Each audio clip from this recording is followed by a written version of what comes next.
30 ఏళ్ల కాలంలో విద్యార్థి రాజకీయాల్లో ఇప్పుడు చూస్తూ ఉన్నాను.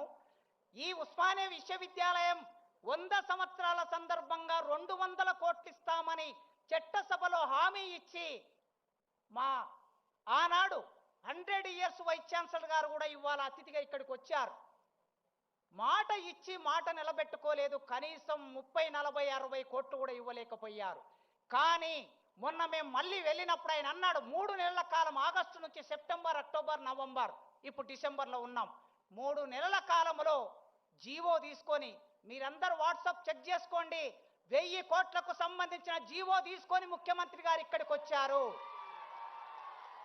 ఇచ్చిన మాట నిలబెట్టుకున్న రేవంత్ రెడ్డి గారికి ఒక టీచర్గా, విశ్వవిద్యాలయం ఒకప్పటి విద్యార్థిగా, ఈ విద్యార్థి లోకం 40,000 మంది ఈ యూనివర్సిటీలో చదువుకుంటున్నారు.